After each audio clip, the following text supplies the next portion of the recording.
कहानी एक बेहोश महिला से शुरू होती है जिसे उसके हाथों और टखनों से बांधा गया है। उसके बहुत करीब कोई बैठा है जिसके हाथ में एक रिवॉल्वर है और वो कैदी को देख रहा है। कुछ देर बाद महिला चीखती हुई जागती है और अविश्वसनीय ताकत दिखाते हुए हिंसक रूप से छटपटाने लगती है। उसकी आंखें पीली पड़ गई है और उसका पूरा शरीर लगातार मुड़ता रहता है जब तक कि वो आदमी ट्रिगर नहीं दबा देता। इसके बाद हम युवाओं के एक समूह को एक झील की ओर चलते हुए देखते हैं। वे थके हुए लग रहे हैं और जब कोई चेतावनी देता है कि अभी भी 3 घंटे से अधिक का रास्ता बाकी है तो कुछ भयावह आहटें सुनाई देती है। मैट समूह का नेतृत्व कर रहा है क्योंकि वो बचपन में झील गया था, लेकिन लड़कियां संदेह करने लगती है कि वो रास्ता भटक गया है। खैर, दोपहर के अंत तक वे वहीं रुकने का फैसला करते हैं और अगले दिन यात्रा जारी रखते हैं। कुछ कठिनाई के साथ समूह 3 टेंट लगाता है, प्रत्येक जोड़े के लिए एक, और आखिरकार थोड़ा आराम करता है क्योंकि कॉलेज में अंतिम परीक्षाओं के बाद ये यात्रा एक आरामदायक छुट्टी थी। वे अलाव के पास बैठकर बातें करते हैं और यहीं पर हमें उनमें से प्रत्येक के बारे में थोड़ा और जानने को मिलता है। जेसी कार्डियोलॉजी का अध्ययन कर रहा है और उसकी प्रेमिका जीना बाल रोग विशेषज्ञ बनने की योजना बना रही है। मैट और ब्रियन भी मेडिकल छात्र हैं, ठीक एलिस की तरह, जिसने संक्रामक रोगों में विशेषज्ञता हासिल करना चुना। एक अलग क्षेत्र से केवल जूल्स है, एलिस की प्रेमिका, जो इतिहास में स्नातक कर रही है। अचानक एक अजीब सी चीख बातचीत को बाधित करती है और जेसी कहता है कि ये बस एक खोया हुआ कुत्ता होगा, लेकिन दूसरे असहमत हैं। एलिस कहती है कि ये एक कोड की तरह लग रहा था और जीना ये सुनकर थोड़ी डर जाती है। मैट उन्हें ये बताकर स्थिति को और खराब कर देता है कि वो क्षेत्र भेड़िए और भालू जैसे वन्य जीवों से भरा है। जेसी अपनी प्रेमिका को शांत करने की कोशिश करता है, उसे याद दिलाता है कि वे केवल मूर्ख जानवर हैं और ज्यादातर इंसानों से ज्यादा डरते हैं। ये देखकर कि जीना एक फैंसी कोट पहने हुए है, जूल्स मजाक करती है और कहती है कि जानवर अपनी खाल वापस चाहेंगे, लेकिन लड़की को ये मजाक नहीं लगता और वो सोने चली जाती है। जेसी उसके पीछे जाने से पहले अभद्रता की शिकायत करता है और इस तरह पार्टी प्रभावी रूप से समाप्त हो जाती है। टेंट में जूल्स एलिस से ब्रियन के साथ उसकी दोस्ती के बारे में पूछती है और वो कसम खाती है कि बहुत करीब होने के बावजूद कभी भी इससे ज्यादा कुछ नहीं हुआ। फिर वे बाहर आने के बारे में बात करना शुरू कर देते हैं। एक जटिल मुद्दा, क्योंकि वे दोनों बहुत अलग परिवारों में पले हुए थे। एलिस अपनी माँ को खोने के बाद अपने पिता से बहुत जुड़ी हुई थी और वो जानती है कि जब उसे पता चलेगा कि वो समलैंगिक है तो वो अच्छी प्रतिक्रिया नहीं देगा। जूल्स का मानना है कि माता पिता का प्यार हमेशा इन मुद्दों पर जीत हासिल करता है, लेकिन उसे अपनी प्रेमिका के डर को समझने में संघर्ष करना पड़ता है और वो उसे समर्थन देने का वादा करती है। दोनों को इस बात का कम ही पता होता है कि दूसरे टेंट में बाकी लोग उसी समय उनके बारे में गपशप कर रहे हैं। ये याद करते हुए कि एलिस एक बार जेसी के साथ जुड़ी थी, जीना थोड़ा असुरक्षित महसूस करती है और उसका प्रेमी उसे दिलासा देने में ज्यादा प्रयास नहीं करता है, ये कहते हुए कि वो एलिस के साथ इसलिए नहीं है क्योंकि उसने टीम बदल ली है। मैट को भी ये बदलाव अजीब लगता है, लेकिन ब्रियन लड़की जोड़े का बचाव करती है और दावा करती है कि दोनों एक साथ खुश हैं।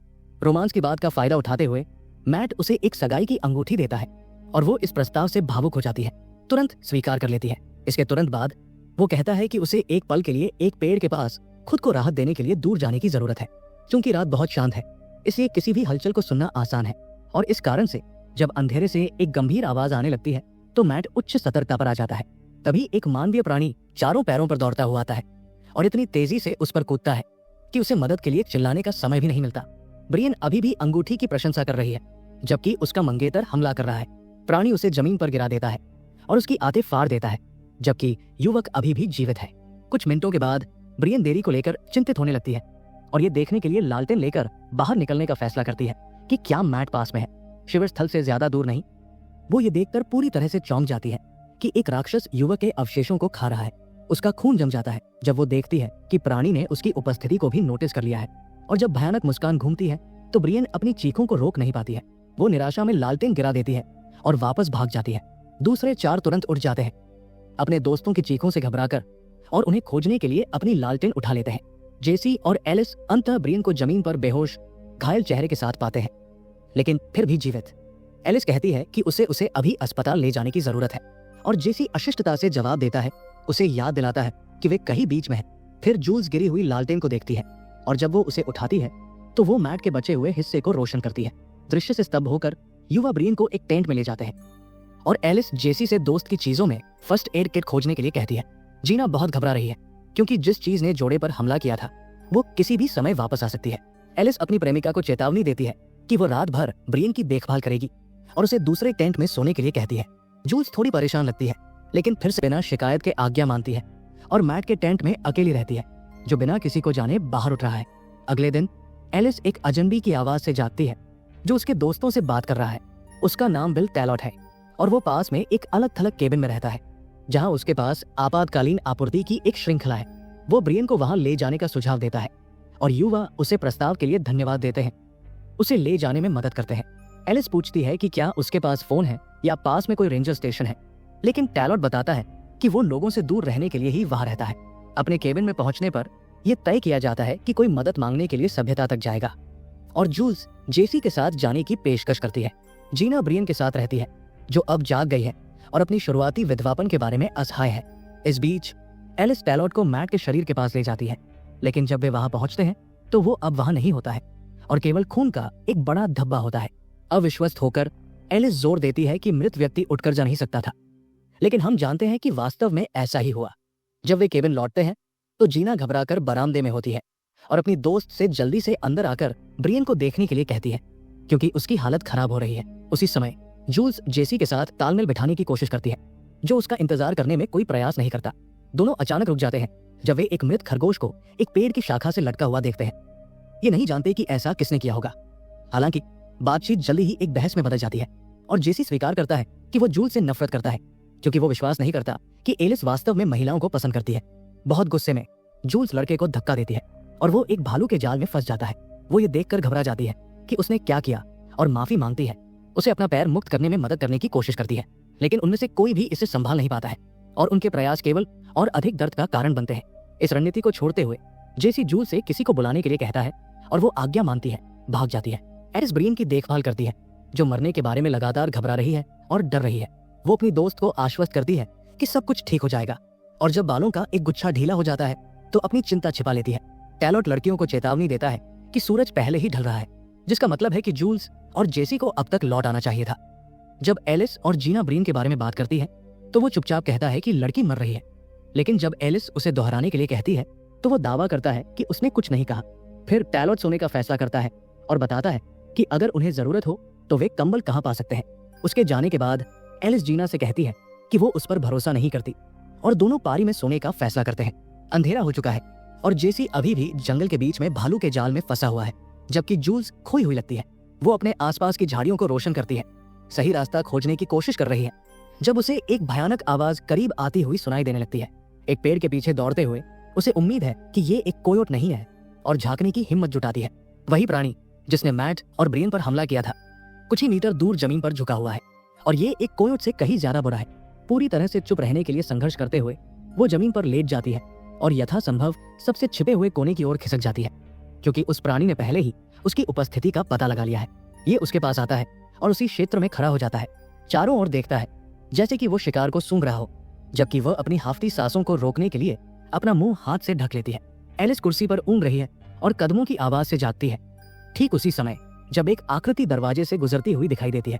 अंगुलियों के बल चलकर वो बंदूक पकड़ती है और बेडरूम में जाती है, जहां वो टैलॉट को अपने दोस्त के पास सिरिंज पकड़े हुए देखती है। ब्रियन उसकी चीख से जागती है, पूछती है कि इसका क्या मतलब है और टैलॉट जवाब देता है कि ये सिर्फ एंटीबायोटिक्स है। एलिस उस पर विश्वास नहीं करती है और उसे लड़की से दूर हटने का आदेश देती है। एक पल के हिचकिचाहट के बाद वो बताता है कि उसके पास कोई विकल्प नहीं है और सिरिंज के साथ ब्रियन की गर्दन की ओर बढ़ता है। एलिस ट्रिगर खींचती है और जीना गोली की आवाज से जाग जाती है, जंगल में घबरा जाती है। जूल्स प्राणी के दूर जाने का इंतजार करती है और वहां से भाग जाती है। एलिस की गोली टैलॉट को केवल छूती है, लेकिन वो उसे बेहोश कर देती है। वो और जीना उसके घाव का इलाज कर रही है जब बाहर से अजीब आवाजें आने लगती है। एलिस बाहर जाकर जांच करने का फैसला करती है।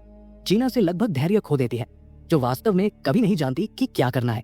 प्राणी केबिन से लगभग 100 मीटर दूर है जब एलिस दरवाजा खोलती है और टैलॉट जीना की निराशा में जल्दी से ठीक हो जाता है। वो कहता है कि ब्रियन एक असाध्य वायरस से संक्रमित हो गई है और जल्द ही वो कुछ ऐसा बन जाएगी जो इंसान नहीं है। जीना घबरा जाती है जब वो उस पर चिल्लाना शुरू कर देता है, उसे बेडरूम में जाने और अपनी दोस्त को गोली मारने के लिए कहता है, इससे पहले कि सभी के लिए बहुत देर हो जाए। घबराहट में वो गलती से गोली चला देती है, लेकिन केवल लिविंग रूम में किताबों की अलमारी को मारती है और टैलॉट इस गड़बड़ी का फायदा उठाकर केबिन से भाग जाता है। बरामदे में एलिस से टकराता है। जीना उसे वो सब कुछ बताती है जो टैलॉट ने कहा था और एलिस शायद ही ध्यान देती है, कहती है कि वो सिर्फ एक पागल आदमी है। फिर उसे एहसास होता है कि लिविंग रूम के फर्श पर एक निश्चित बिंदु खोखला है और पता चलता है कि कालीन के नीचे एक बड़ा छिपा हुआ ट्रैप डोर है। जीना तहखाने में जाने से डरती है, लेकिन उसे जल्द ही एहसास होता है कि एलिस से दूर रहना और भी बुरा है और उसके पीछे चलने का फैसला करती है। नीचे उन्हें मेज पर बेहद मजबूत ट्रैंकुलाइजर की कई बोतलें और कोने में एक खाट मिलती है जहां हथकड़ी की एक जोड़ी है। एलिस कहती है कि टैलोट ने लगता है किसी को वहां बंद करके रखा था, शायद लंबे समय से। दोनों अभी भी भयानक कैद के चारों ओर ताकझांक कर रहे हैं जब कोई सामने के दरवाजे पर खटखटाना शुरू कर देता है और एलिस को एहसास होता है कि जीना बंदूक के बिना नीचे गई थी। बहुत जल्दी वो लिविंग रूम में जाती है और पूछने से पहले खुद को फिर से हथियारबंद कर लेती है कि ये कौन है, लेकिन अपनी प्रेमिका की आवाज सुनकर तुरंत दरवाजा खोल देती है। रोते हुए जूल्स उसे गले लगाती है और जेसी के दुर्भाग्य को समझाना शुरू कर देती है, जबकि वो एक भयानक मुठभेड़ से गुजरता है। प्राणी करीब आता है, गंभीर आवाजें निकालता है और तभी जब वो उसके चेहरे के बहुत करीब आता है तो वो मैट को पहचानता है। अपने पिछले जीवन की दोस्ती के प्रति उदासीन मैट बिना किसी हिचकिचाहट के जेसी पर हमला करता है और उसे खाना शुरू कर देता है। अगली सुबह एलिस और जूल्स जेसी को बचाने के लिए बाहर जाते हैं, जीना को ब्रियन के साथ छोड़कर। ब्रियन के बारे में टैलोट के शब्द अभी भी जीना के दिमाग में है और जब जेसी को ढूंढने पर उसके दांत गिरने लगते हैं तो वो और भी चिंतित हो जाती है। एलिस उसके शरीर की जांच करती है और जूल्स से कहती है कि एक कमजोर नाड़ी है, इसलिए वो तकनीकी रूप से अभी भी जीवित है। वो केबिन से चुराए गए एक उपकरण से जाल खोलती है और दोनों उसे ले जाना शुरू करते हैं जब तक कि जूल्स आराम करने के लिए एक ब्रेक नहीं मांगती। एलिस कहती है कि इस सब के बाद उसने अपने पिता को सच्चाई बताने का फैसला किया है। फिर वो उसके बारे में बात करना शुरू कर देती है और कैसे उसने उसे शिकार करना सिखाया, लेकिन उसने पहले ही खरगोश पर गतिविधि के लिए अपना स्वाद खो दिया क्योंकि वो ट्रॉमेटाइज्ड हो गई थी जब उसने देखा कि जानवर तुरंत नहीं मरा। ब्रेक के बाद दोनों जेसी को केबिन तक ले जाना जारी रखते हैं जहां जीना उसकी हालत देखकर घबरा जाती है। एलिस ने महामारियों के बारे में जो अध्ययन किया है उसके अनुसार वो कहती है कि ये उस रहस्यमय जानवर के काटने से फैलने वाला एक वायरस प्रतीत होता है और बताती है कि ब्रियन और जेसी दोनों को अस्पताल में भर्ती करने की आवश्यकता है, लेकिन चूंकि फिर से लगभग अंधेरा हो चुका है वे उन्हें अगले दिन ही ले जा पाएंगे। और एक बार फिर वे पारी में सोने का फैसला करते हैं। जीना अपने प्रेमी के साथ रहती है और एलिस पहरा देना चाहती है, लेकिन जूल्स उसे थोड़ा आराम करने के लिए मना लेती है ताकि वो ऊर्जावान हो जाए क्योंकि अगला दिन काफी मांग वाला होगा। हालांकि वो खुद कुछ देर बाद सो जाती है और आधी रात को सामने के दरवाजे के चरमराने की आवाज नहीं सुन पाती है। घुसपैठिया उसके हाथों से बंदूक छीन लेता है और बेडरूम में एलिस के माथे पर निशाना लगाता है। जेसी अचानक अपनी आंखें खोलता है। एलिस चौंक कर जागती है और टैलोट को उस पर निशाना साधते हुए पाती है और उसे अपनी सलाह न सुनने के लिए डांटना शुरू कर देती है। वो ये भी कहता है कि वो अपने बेटे की रक्षा के लिए जो कुछ भी करना होगा वो करेगा। जूल्स उनकी आवाजों से जागती है और अनजाने में रसोई में घुस जाती है, एक चाकू पकड़ लेती है। इस बीच जीना बिस्तर पर अकेली जाकर चौंक जाती है और अपने बगल में जेसी का एक दांत पाती है। कमरा बहुत अंधेरा है, लेकिन उसे एक गंभीर आवाज सुनाई देने लगती है और उसे एहसास होता है कि ड्रेसर के ऊपर एक अजीब आकृति है। वो चीज उस पर हमला करने से पहले धीरे धीरे हिलना शुरू कर देती है और फिर जीना चीखती है जिससे टैलोट का ध्यान भटक जाता है। एलिस मौका पाकर जूल्स की मदद से उसे निहत्था करने की कोशिश करने लगती है, जबकि जेसी जीना की गर्दन पर काट लेता है। एक बार अंततः टैलोट को राइफल गिराने पर मजबूर करता है और जूल्स उस पर नजर रखती है जबकि एलिस बेडरूम की ओर दौड़ती है। वो हमले को देखने के लिए ठीक समय पर पहुंचती है, लेकिन इससे पहले कि वो गोली चलाना शुरू कर पाती जेसी खिड़की से भाग जाता है। इसके बाद एलिस टैलोट के संस्करण को सुनने के लिए और अधिक तैयार होती है और वो बताती है कि वो पहला राक्षस जिसने मैट पर हमला किया था उसका बेटा बेन था। टैलोट इस घटना को जंगली वायरस कहता है और बताता है कि उसने अपने बेटे को जितना हो सके बेसमेंट में जंजीरों में बांध कर रखा था, लेकिन लड़का भागने में कामयाब रहा। भले ही पीड़ित हमले के दौरान न मरे, वायरस खुद घातक है और जीवित रहने की कोई संभावना नहीं है। एलिस तब उत्तेजित हो जाती है जब वो संक्रमण के दूसरे चरण का विवरण देता है जिसमें मृत लोग फिर से जीवित हो जाते हैं, लेकिन टैलोट उन सभी चीजों का हवाला देता है जो उसने अपनी आंखों से देखी थी। प्रत्येक पीड़ित उन प्राणियों में से एक बन जाता है, दिन में निष्क्रिय और रात में आतंक फैलाना। बेन के साथ एक पारिवारिक यात्रा के दौरान ऐसा ही हुआ था। जब वे केबिन में रुके थे तो उसने अपनी माँ, अपनी पत्नी और यहाँ तक कि अपनी बेटी पर भी हमला किया था। टैलोट को अपने सभी रिश्तेदारों को राक्षसों में बदलते हुए देखने के लिए मजबूर होना पड़ा। हमें पता चलता है कि वो उसी अंधेरे कमरे में था जिसे हमने देखा था, अपनी पत्नी को बदलते हुए देख रहा था। एलिस पूछती है कि उसके दोस्तों का क्या होगा और टैलोट दुखी होता है, लेकिन एकमात्र समाधान एक गोली है। जीना ये सुनकर विरोध करती है और एलिस टैलोट को बेसमेंट में बंद करने का फैसला करती है जब तक कि वो ये तय नहीं कर लेती कि क्या करना है। वो उससे ऐसा न करने की विनती करता है क्योंकि प्राणी हमेशा वही लौटते हैं जहां भोजन होता है और जब वे आएंगे तो वो निहत्था होगा, लेकिन वो बस उसके चेहरे पर ट्रैप डोर बंद कर देती है। जूल्स ब्रियन को देखने जाती है, लेकिन जल्द ही उसे एहसास होता है कि कायापलट पहले ही शुरू हो चुका है। इससे उसके और एलिस के बीच एक भयंकर लड़ाई शुरू हो जाती है क्योंकि जूल्स टैलोट के तरीकों से सहमत होने लगी है, जबकि एलिस अपनी सबसे अच्छी दोस्त को बचाने की उम्मीद नहीं छोड़ती है। इस कारण से वे ब्रियन को भी बेसमेंट में ले जाते हैं और टैलोट को उनकी मदद करने के लिए मजबूर करते हैं। लड़की को खाट पर बांधकर जीना इस प्रक्रिया के दौरान गलती से चेहरे पर खरोंच खा जाती है और एलिस जूल्स को ऊपर से कुछ चीजें लाने के लिए भेजती है। जब वो एलिस द्वारा मांगी गई सभी चीजें इकट्ठा करती है तो हम देखते हैं कि एक प्राणी खिड़की के दूसरी ओर से उसे देख रहा है, केबिन के बहुत करीब। वो खतरे को भांपे बिना बेसमेंट में लौट आती है और एलिस द्वारा जीना के घावों का इलाज करने के बाद दोनों टैलोट को सबसे कसकर गांठ बांधते हैं जो उन्हें आती है। तभी उन्हें ऊपर कुछ ठोकने की आवाजें सुनाई देती हैं और टैलोट कहता है कि राक्षस आ रहे हैं। एलिस हथियारबंद होकर लिविंग रूम में जाती है और कमरों की जांच करना शुरू कर देती है। दरवाजे में एक छेद पाती है। जूल्स बेसमेंट में पहरा देती रहती है और टैलोट उसे परेशान करना शुरू कर देता है। अभी भी वार से परेशान है। फिर वो उसे चेतावनी देता है कि जीना भी संकेत दे रही है कि परिवर्तन शुरू होने वाला है और जूल्स से उसे खोलने के लिए कहता है ताकि वो अपनी प्रेमिका को रोकने में मदद कर सके। वो उस चाल में नहीं आती, लेकिन जीना को शांत करने के लिए सहमत हो जाती है। ये नहीं जानती कि टैलोट केवल उसे दूसरी ओर देखने के लिए चाहता है। जब वो खुद को मुक्त कर लेता है, जूल्स सिरिंज को ट्रैंकुलाइजर से भरती है और उसके लिए सब कुछ तैयार छोड़ देती है, जिसका उपयोग वो बाद में उस पर हमला करने के लिए करता है। सुई उसकी गर्दन में चुभो देता है। एलिस दरवाजे में छेद के पास आती है और बाहर झांकने के लिए करीब आती है, जब तक कि दूसरी तरफ अचानक एक लालची मुंह दिखाई नहीं देता। धमकी भरे अंदाज में अपने दांतों को क्लिक करता है। वो बंदूक की नली को छेद के माध्यम से धकेलती है और गोली चलाती है। घुसपैठिए के दिमाग को उड़ा देती है, जिसे वो बाद में मैट के रूप में पहचानती है। कमरों की जांच करने के बाद उसे लगता है कि उसने सब कुछ जांच लिया है, लेकिन जेसी ठीक उसके पीछे दिखाई देता है। इस बार गोली उतनी सटीक नहीं है और वो जल्दी से भाग जाता है, दूसरे कमरे में छिप जाता है। एक बार फिर वो उसे पीछे से आश्चर्यचकित करने की कोशिश करता है, लेकिन अब एलिस तैयार है और उसके सिर के बीच में निशाना लगाती है। बेसमेंट में वापस टैलोट उसे सीढ़ियों पर ठोकर मारकर सिर के बल जमीन पर गिरा देता है, बेहोश। हम देखते हैं कि जीना वास्तव में परिवर्तन प्रक्रिया शुरू कर रही है। अपनी आंखें खोलती है जैसे ही टैलोट चला जाता है। चारों लड़कियों को बेसमेंट में बंद कर देता है। हालांकि उसकी सजा में ज्यादा देर नहीं लगती और एलिस के जागने के कुछ मिनट बाद ही उस पर उसके अपने बेटे द्वारा हमला किया जाता है। जीना पहले ही एक राक्षस में बदल चुकी है और जूल्स पर लार टपका रही है, जो अभी भी बेहोश है। एक बैट से लैस होकर वो बहादुरी से अपनी प्रेमिका का बचाव करती है। जीना के ज़ोंबी संस्करण के खिलाफ लड़ाई जीतती है। अंत में उसका सिर कुचल देती है। जूल्स कुछ मिनट बाद जागती है और एलिस सब कुछ बताती है जो हुआ था। चेतावनी देती है कि बेन केबिन में है, लेकिन वहां सुरक्षित है क्योंकि उसे नहीं पता कि वे बेसमेंट में है।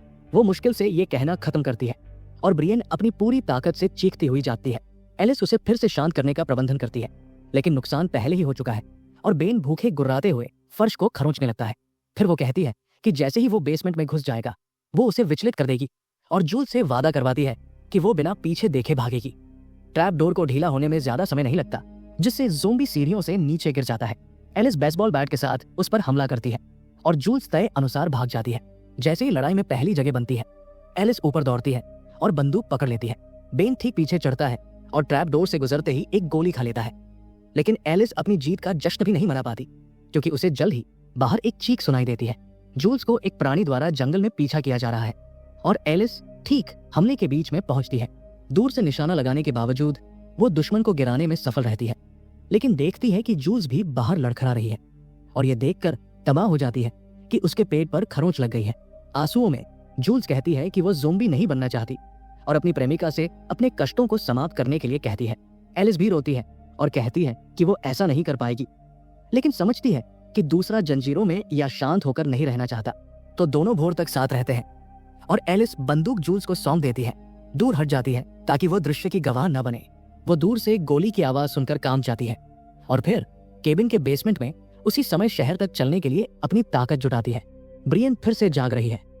आई होप आपको ये कहानी पसंद आई होगी। अगर वीडियो अच्छी लगी हो तो इसे एक लाइक जरूर कर देना और चैनल को भी सब्सक्राइब कर लेना। मिलते हैं अगली शानदार वीडियो में।